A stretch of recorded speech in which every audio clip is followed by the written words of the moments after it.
Welcome everyone. It's great to see you here tonight, and thanks for joining me this evening for a night of poetry. So last month my first book of original poetry was published by Spite and Dival Press, which is the same publisher who's put out the great majority of my translations. And it seemed appropriate that they did that because my writing didn't really get going until I left my position as a construction remodeling supervisor and began to translate Danish literature seriously. And it was especially translating the Danish poets that had a big impact on me, because by translating their different voices, it made me realize that I had a variety of poetic voices inside myself as well. And so in a way I owe my writing career, such as it is, to these Danish poets who trusted in me to translate their work. And when the book arrived for the first time, it felt different than the translations, because this was my original work and it felt really special. I don't know if there's a worse time to have a book come out, when bookstores are closed and all the readings are canceled, so I can't be with you in person, but I really appreciate you joining me on this online book launch. So I'd like to start with a couple of new poems before I get into the book. The first one ties in directly to the experience of holding a launch, which is how does a small-time author market oneself. This is called Advice for Self-Promotion. Try writing underneath the roots of a tree for a year. Use the first letters of your poem to solve the riddle of the most reclusive stick insect. Or attach yourself to a flaming page and blast into the atmosphere. Recite your complete works while slowly sinking in quicksand. Slide down a Greenland glacier on a raft of manuscripts into frigid water. It's not what you do, it's the way you do it. So explode something, or yourself, but make sure someone, or a lot of people, are watching. But don't worry, I'm not going to explode anything tonight. But I would like to read a couple of poems that I wrote recently and are inspired by this situation we all find ourselves in with a global pandemic. The first one was also inspired partially by this book I've been reading. Yeah, it's a thick one. A classic of Danish literature called Jørgen Stein. And Jørgen Stein is the name of the young man who's the main character in the book. This is called Then and Now. Jørgen Stein by Jacob Paludan, 1945. On the recommendation of my wife's uncle, I'm reading one of the three great coming-of-age novels of Danish literature. And when I get to page 401, the young man's sweetheart catches the Spanish flu and dies the next day. Meanwhile, the president, in his briefing, says cases soon will drop to zero or close to it. Now I'm on page 621. Nearing the end, thousands of people are dying every day.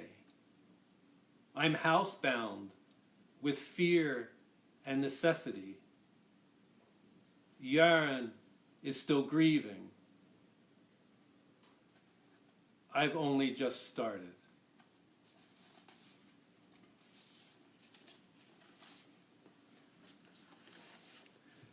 This next poem was inspired partly by this book, The Hidden Life of Trees by Peter Wohlleben. I'm still working on that one. And this is Trees Don't Sneeze. Trees don't sneeze, or mean to spread disease, or whatever virulence is offending them. In fact, trees fight back. They produce bitter compounds to repel invaders, while simultaneously releasing pheromones, signaling to all the other trees nearby to do the same thing before they catch it. This doesn't mean they always survive. Fate is a mixed bag, but it is comforting to know they try.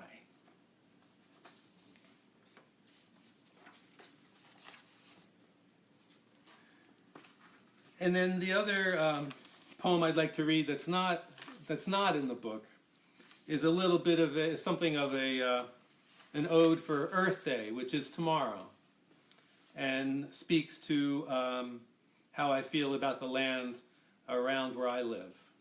And this is called The Reprieve.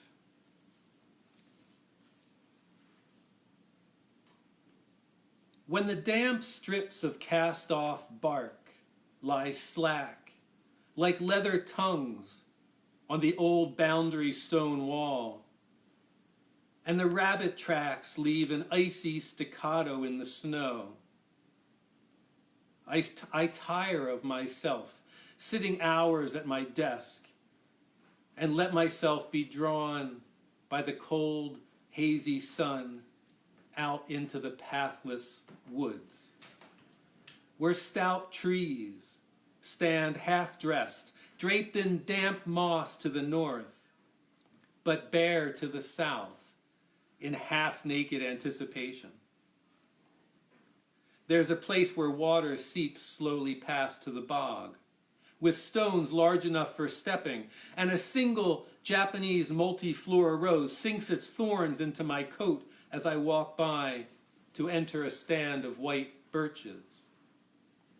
Nearby are vernal pools, charted by my weekend hiking partner, who photographed and registered these sites when he got wind of a developer who was going to build 84 houses here. Past the birches, the soils get sandier, there below the snow cover. Just perfect for the endangered eastern box turtles who plod around there, some with expensive radio antenna so the developer might know where he may and may not dig. I recall the neighborhood meeting earlier this week when the town planner announced that all these woods and the bog and the vernal pools and the turtles too had been purchased by the city as conservation land, except for a handful of building lots out on the edge along the road. All of this would remain more or less as it is now. And I wondered if anyone told the land it was given a reprieve, or if I was the first, that the turtles can relax. The coyotes and toads can count on returning to their hunting and breeding grounds another season. The saplings can continue to stretch in the shadows of their forebears. And when I tire of myself, and this great disjointed world threatens to pull me apart with it, I will still be able to slip off to this place where the strips of bark lie slack on the stones and the damp moss clothes the sturdy trees.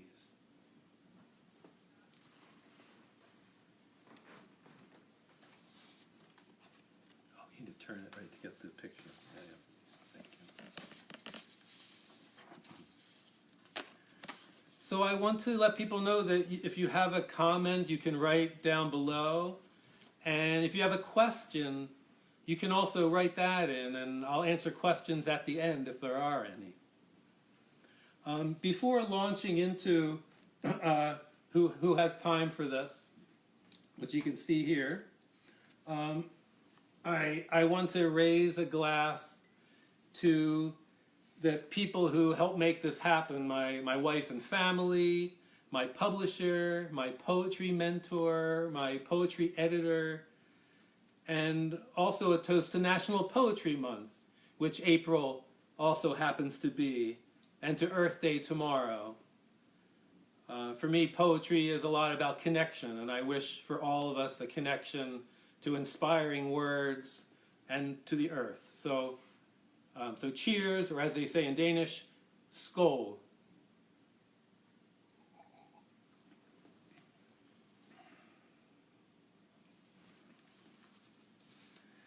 So who has time for this is largely a meditation or a collection of meditations on the intersection of love and time and the ephemerality of the experience of both of these. The first poem I'd like to read are some thoughts about the question, what things last? What things really last? And this is called Order of Magnitude. There is a dead end to everything. Not to be morbid, but besides celestial bodies, like the one we're riding, excitement is temporary. You have to be bigger, a lot bigger, to have staying power, or a lot smaller. That also works. Something that doesn't feel time per se, something that feels hours as seconds, something so slow to change or so massive to be oblivious. That is the real center. A place where ego is irrelevant and hollow. A place where decisions roll down and crash into the sea or dissipate in ether. There is a part of us that matters, but it is too large or small under the circumstances.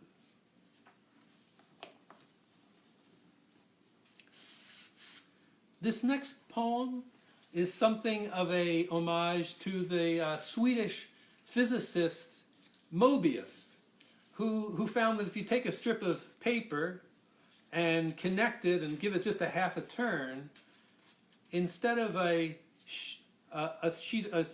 piece of paper with two sides, you end up with a loop, a nice curve that actually only has one continuous side and one continuous edge. So that if you happen to find yourself on one side, well, the other side, it's the same side. So this is called dimensionality. As you know, space is the counterpart of time. Mobius was right. Not only are we all one, but we are also the opposite. You can't have one without the other, which is what makes this place so endlessly endearing and infuriating. Seems no matter where we try to get, we end up on the other side. Like it's all a matter of perspective. Keep going, and we'll probably end where we started.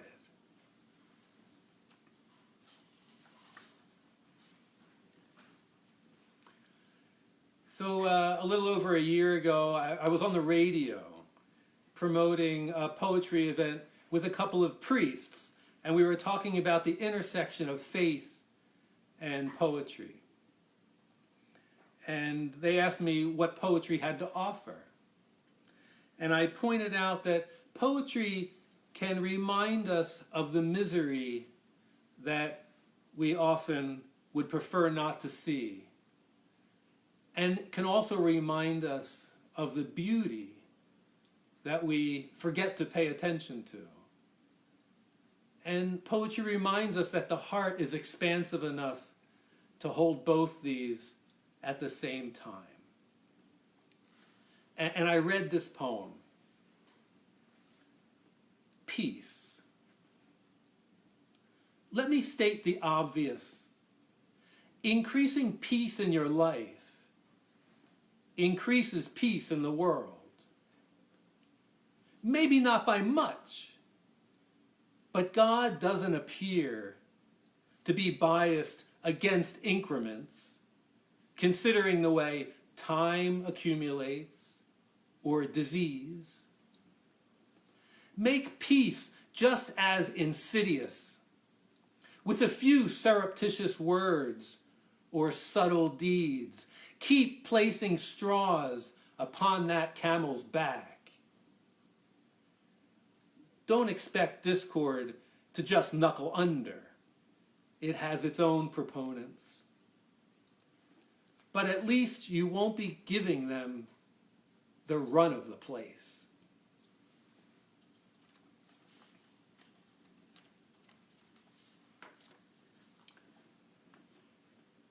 There's a couple sections in the book that speak a lot about relationship. And this first one speaks to the primary relationship of family. You're going to like it here. You are lowered into your family like into a pot. Someone is making soup. See all the things floating around? It's getting warm. Isn't it nice? You think you didn't ask for this. How is that relevant? It takes a while for the flavors to mix. You will simmer until tender.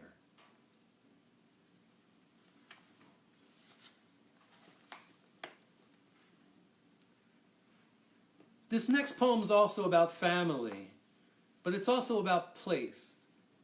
In some poems, the setting or where they occur is just as important as what happens. And the setting of this poem happens to be the beaches of Lake Michigan, where I was with my family a couple summers ago. This is called Inland Sea with Suns. We're here because the earth is turning away from the sun, spreading its fire across the expanse of rippled sea. Family on a beach, my grown sons and I, all squinting at the sand, picking up flat stones, hurling them to plop and skim the surface of the water. We do not feel the earth's turning, bearing us back and away, as bands of red and violet bleed across the clouds. And the horizon steadily rises, obscuring the bright disk, spilling its contents on the water in reflections pink and gray. The plumping stones, the angling of arms and legs. It is a selective process, weighing stones, sending them back where they came from, stitching the shimmering surface towards sunfire before sinking.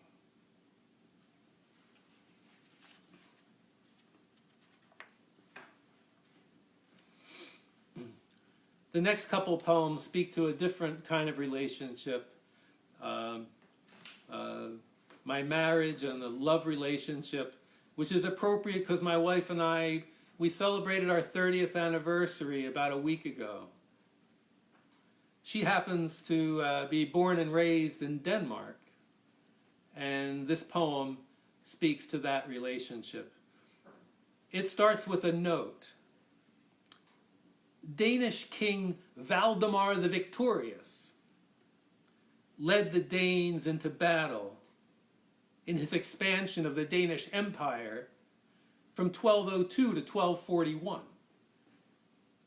And this is called The Victorious.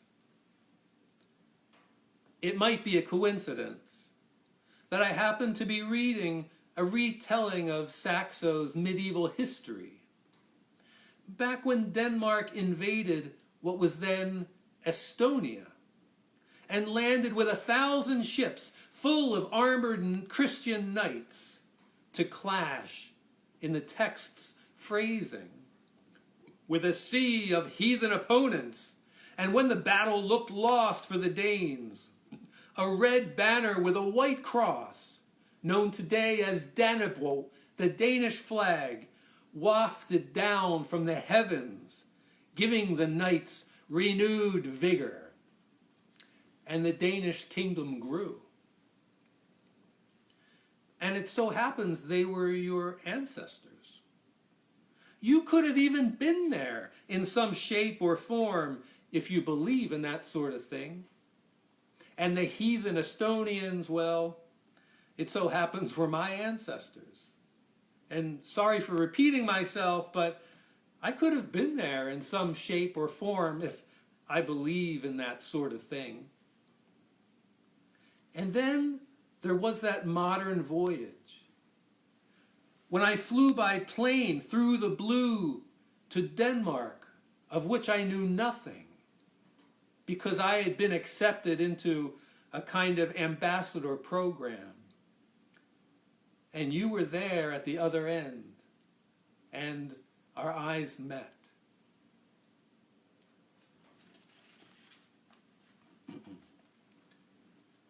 This next poem is both a love poem and also an ode to the fruit which is eaten more than any other in the entire world.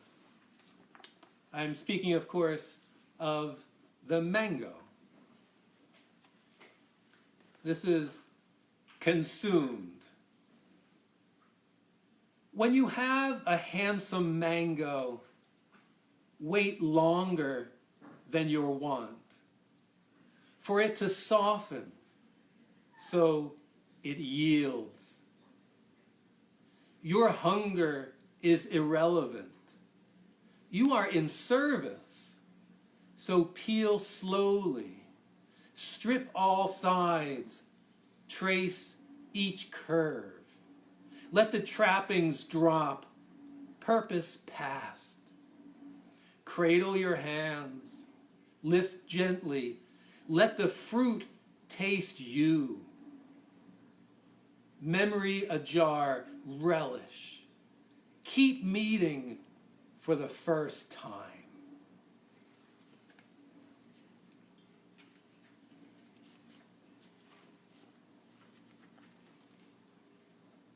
You've probably heard, as I have, that the Olympics have been postponed for a year.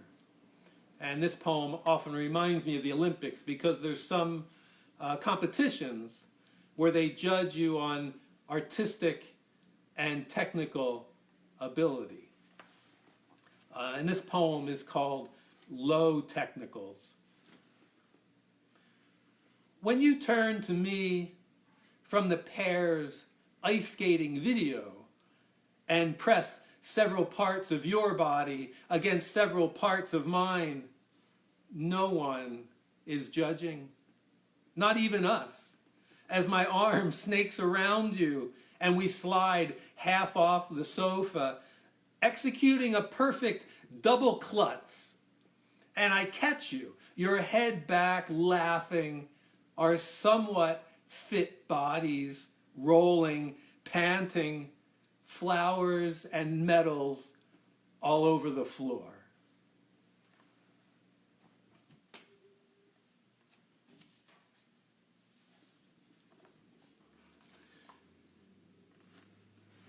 This next poem speaks to a different kind of a relationship, the relationship that I have, or someone like me has, with the artist within. And I like to dedicate this one to all the poets who participate in my poetry critiques, the meetups that I facilitate a couple times a month.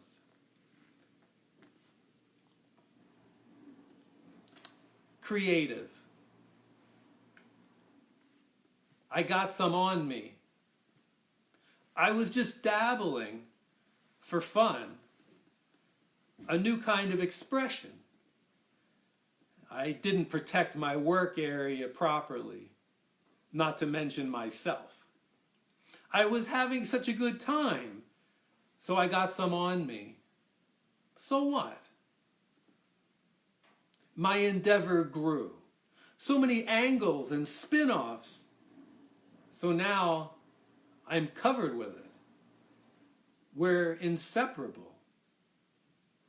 It is me.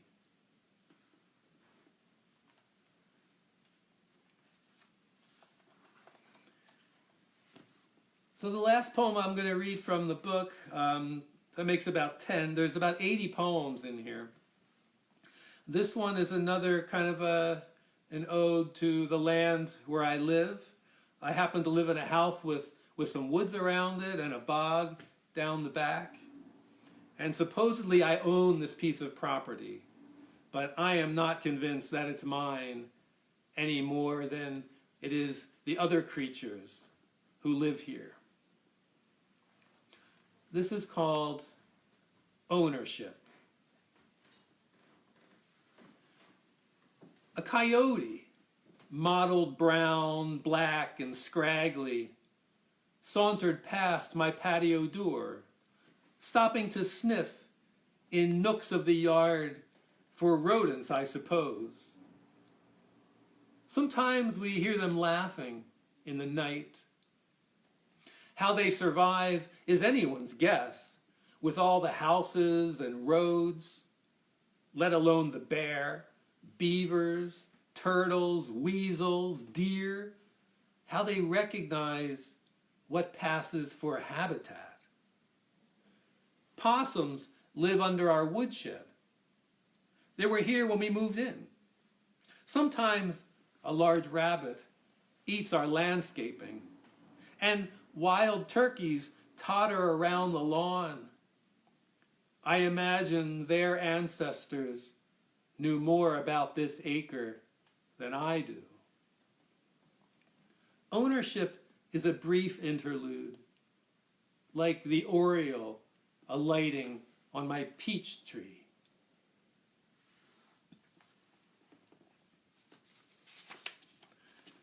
So those were some samples from the book. There's about 80 poems in all. If you want a copy of it, you can write to me. It'll be $10 plus $3 shipping. I'll send you the book for $13. You can also write to me even if you don't want a book. My email is hammerandhorn@gmail.com. And I also have a website with all my books and translations and samples on it, hammerandhorn.net. And if you happen to be a poet looking for a critique group, you can also write to me because as I mentioned, I moderate a group twice a month, which has recently moved online for obvious reasons. I'm going to finish with two short poems, more recent ones, on the theme of relationship. The first one, inclination, speaks both to being inclined to do something through habitual behavior, but also the inclination is that slight tilt of the earth or another heavenly body. Inclination. My ego always faces one way, keeping a lookout. The other side is unexplored, touchy. Sometimes you remind me of it, which I do not appreciate. Stay on my good side, and we will go round and round.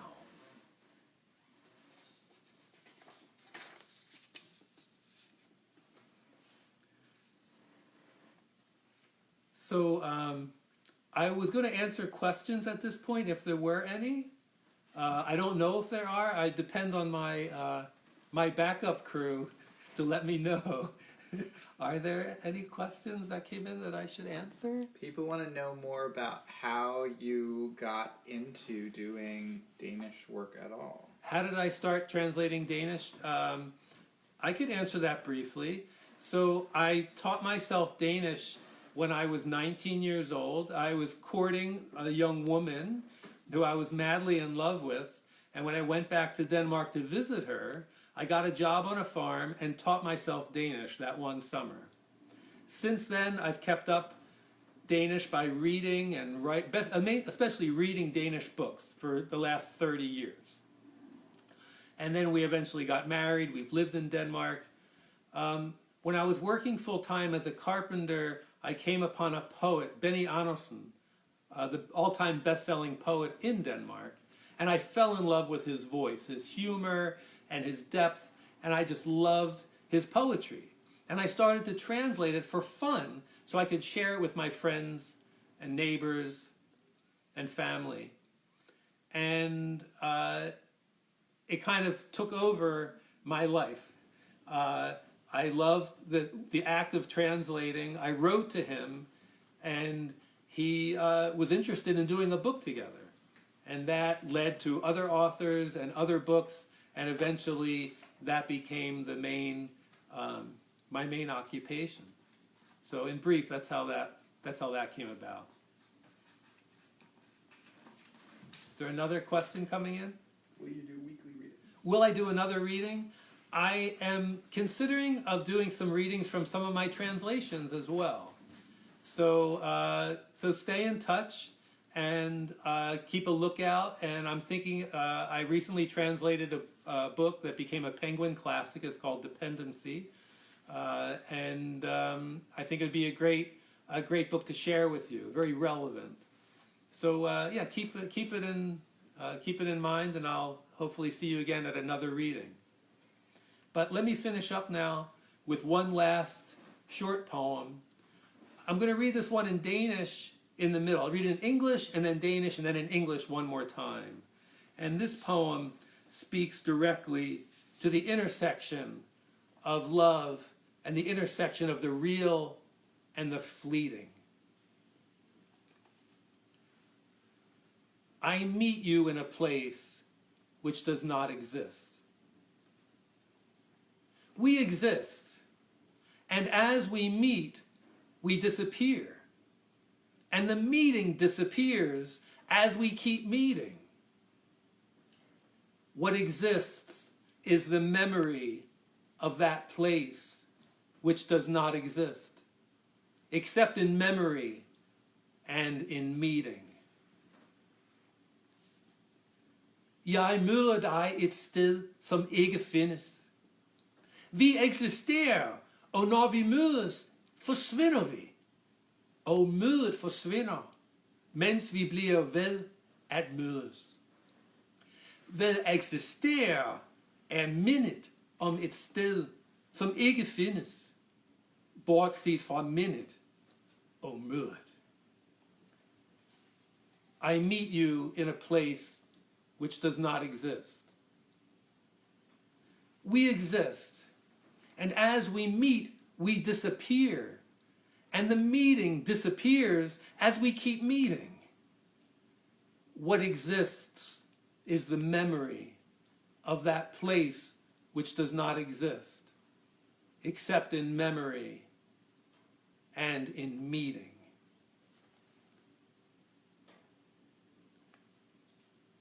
Thank you again, all, for meeting me in this place tonight. It was my pleasure to share this work with you. I hope you enjoy the rest of your National Poetry Month and beyond. And I hope to see you in person real soon. Good night.